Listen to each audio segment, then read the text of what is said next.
11 days.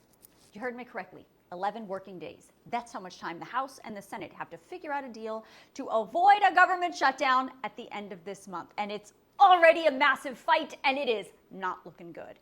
So I want to thank my TikTok subscribers for voting for this story as the bonus this week. If you want to vote to subscribe to my page during my next live event, or you can follow these steps and subscribe right now. You're going to want to pull up a chair for this one because it is a deep dive on what's going on, and we'll get you all caught up, especially if you've been tuning out these politicians all summer long. And trust me, there's drama. Okay, I'm going to tell you about the absolute cluster that's happening on Capitol Hill right now in a second. But first, you have to understand Congress has one job: coming up with a plan to fund the government. That is their main function.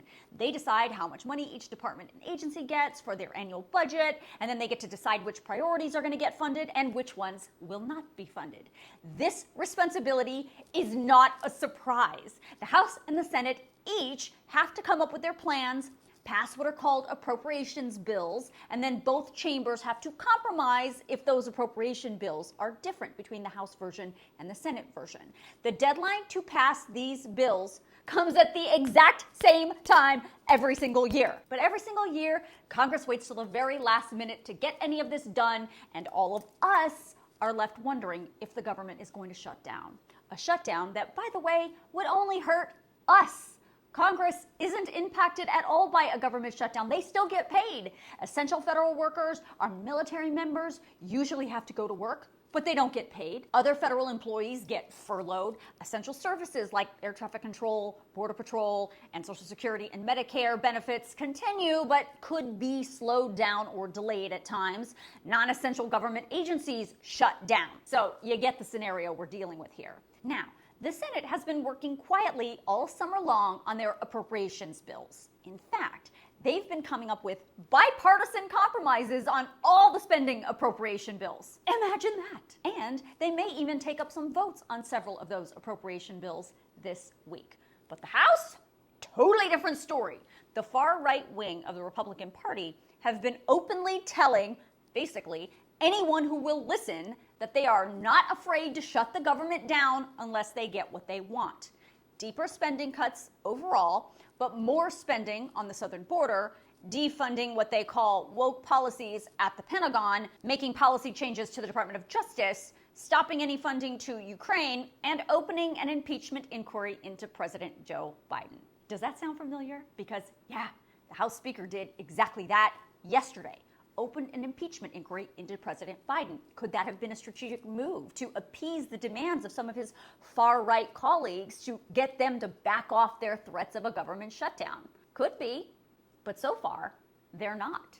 It's also important to understand all of this government funding stuff was already hashed out in a 2-year budget agreement that House Speaker Kevin McCarthy made with President Joe Biden back in May. That included Republican priority spending cuts. In fact, I told you all about that deal in this video when the House Speaker and the President were going back and forth about the debt ceiling.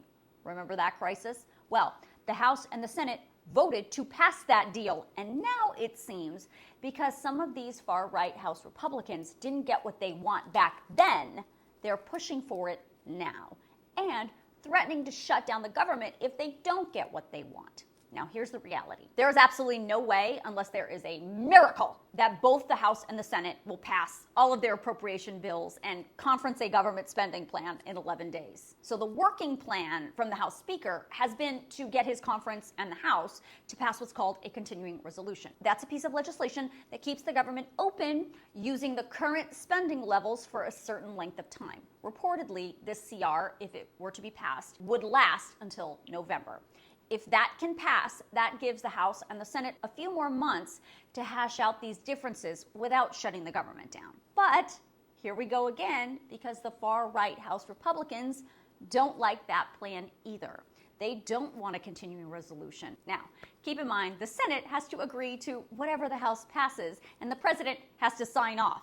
Right now, none of these priorities of those House Republicans are going to fly in the Senate. In fact, Senate Republicans are also saying they don't like some of these divisive conservative measures, and they won't vote for them either. So what's going to happen? Well, the Senate is likely going to be successful in passing some or all of their appropriations bills in the next week or so. But House Speaker Kevin McCarthy has his work cut out for him, and this is going to be a very dramatic few days.